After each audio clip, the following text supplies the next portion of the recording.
We will thrive.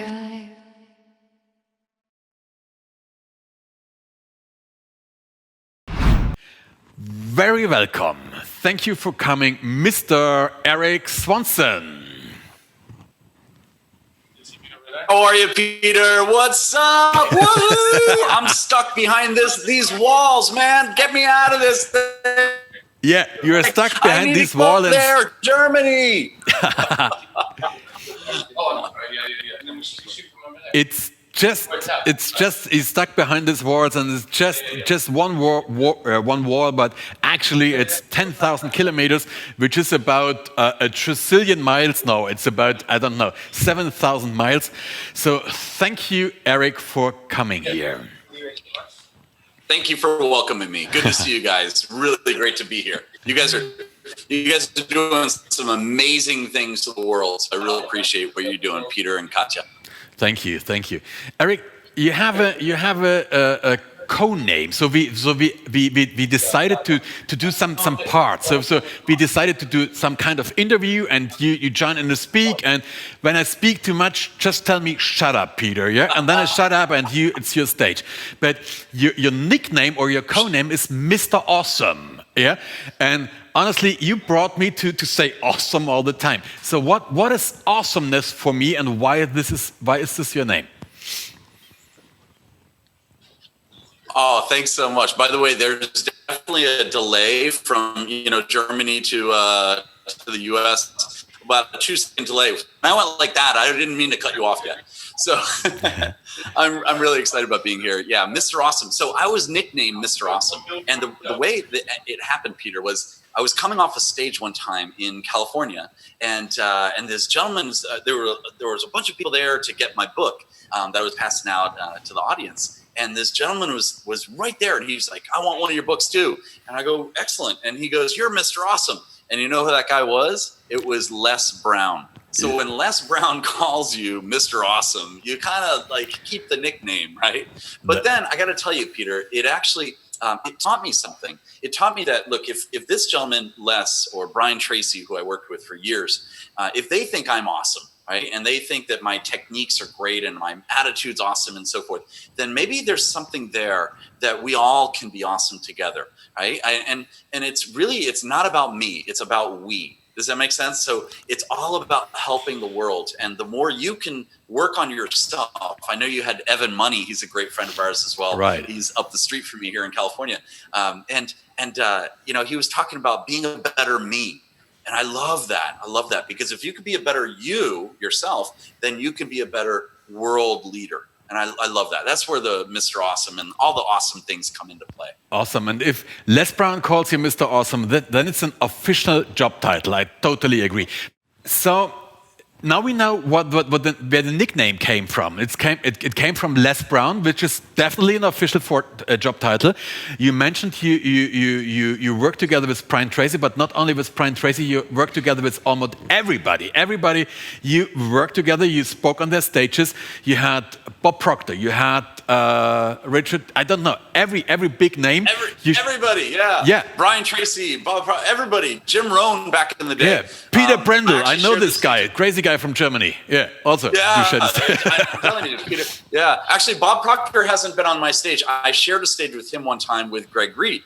So, but I've had somebody like Dr. Dennis Waitley to Laura Langmeyer to Sharon Lecter, you name it. Now, what I did, Peter, and the real takeaway is that it's if you can't find the stages to be on, create your own stage and then bring everyone to you. And that's literally what I did. And I know I met you at a speaker contest, and you were amazing. So right away, I'm like, please come speak on our stage. And I just love your awesomeness and your teachings. So appreciate you. And by the way, this is a very important thing, and very important not only for the speaking circuit, but also for every business concept. So if people do not come.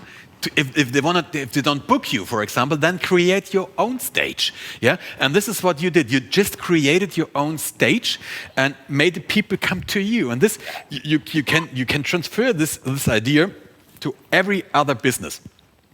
But again, You're called Mr. Awesome. What does awesome mean to you? What is it? What is awesomeness for you? Okay, so there's 5 principles of being awesome. Okay, and this is the warrior principle. So I developed something called the habitude warrior, and habitude is a combination of your habits and your attitude put together. In fact, that's a whole nother story, which I won't get into. But that name habitude came from when I was sitting down with a gentleman in Houston, Texas, and he asked me one day. He goes, "Eric, what are you doing?" And I said, "I'm the best salesperson ever for Brian Tracy." He goes, "Well, what do you really want to do?" And that was a really good question for me, Peter, because I thought about it for a while, and I came back and I told him, I said, "Mr. Rohn, Jim Rohn." I said, yeah, Jim Rohn. I said, "Jim, or excuse me, Mr. Rohn, I believe I really want to talk to people and help people with their habits and their attitude, including myself." And he said, "You should put that together." So that's exactly what I did. And in regard to the habitude warrior, there are 5 principles. In fact, I keep them on me in my wallet all the time. Here they are. And it's courage, passion, patience, strength, and leadership. Mm-hmm. So again, courage, passion, patience, strength, and leadership. Those are the 5 major pillars that I teach my students to have in regard to having their attitude in check. And if you could pick any of them, I mean, just think about it, like courage, the courage to succeed, the courage to start, the courage to get off of your couch or your negative attitude, right? Couch could be negative attitude, right? It's synonymous, but get off of your whatever. Some people call it assets, right? Get off your assets and have the courage to literally start something, because there's so many more opportunities in chaos. There are tons of opportunities that are sitting right in front of us, and yet some of us just let it go right by. Mm-hmm. So having the courage. What about the passion? Finding the passion. I know that there's a lot of people right now, Peter, that they're in this position or their job, or maybe they are not in their job anymore because it had to, lay you off for a little bit here until they figure this whole, COVID situation out. But what happens now is you actually have a time, like my friend Sharon Lecter calls it a timeout. Mm-hmm. You have this moment in time. Joe Dispenza calls it moment in time. Natalie Susie, my good friend and speaker, says it's just a moment in time, right? This ditch moment in time is what she calls it. So take that moment and put it aside and say, okay, I don't want to do that anymore.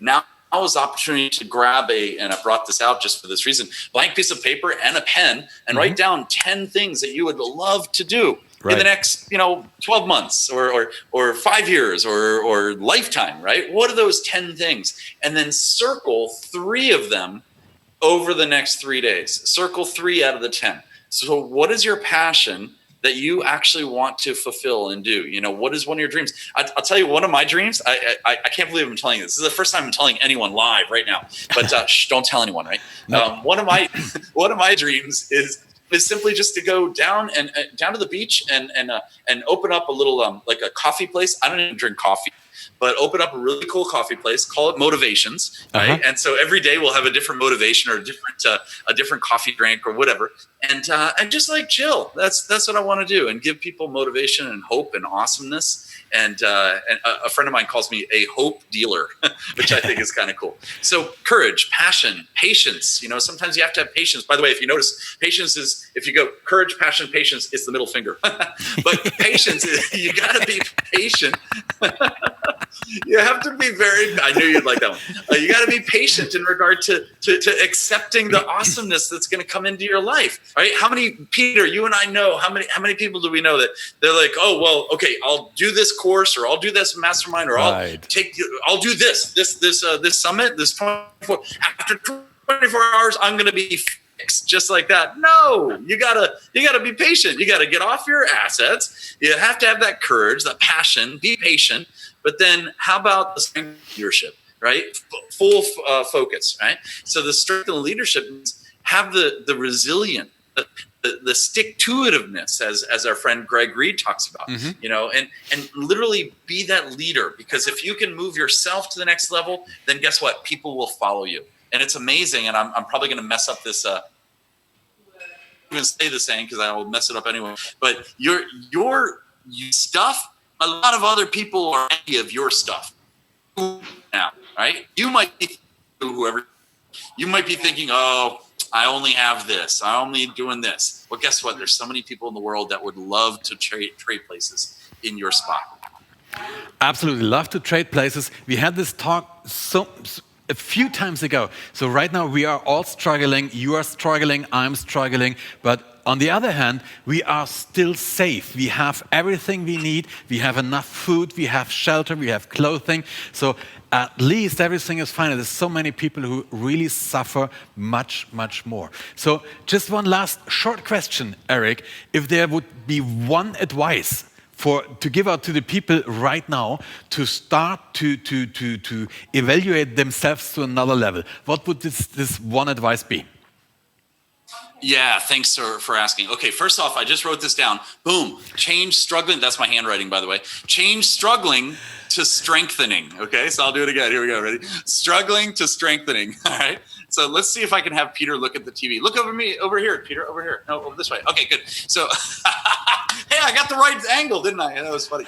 So change the word struggling into strengthening. It is not a struggling time in our lives right now. It is a strengthening time in our lives. And that's the mindset. So what is one item or advice I would tell you guys to do is seek out those people who you need to surround yourself with. It is time to have new friends, guys. New friends. Not nude, although that's kind of fun too. New friends, okay? Literally seek out these individuals that are going to be like, it's what I call a friend cleanse. You know what a cleanse is? Like you go, you work out, you guys look like you're in perfect shape. So you go out, you work out and so forth, and you do this cleanse for your body. Well, what about a mindset cleanse? Yeah. Great so that's idea. what I would suggest. A mindset cleanse. I really love this idea. Erik, thank you so much. Thank you so much for sharing this short 15 minutes. I could talk to you for hours, you know this. Thank you very much for your time, for your contribution, and thank you for being a part.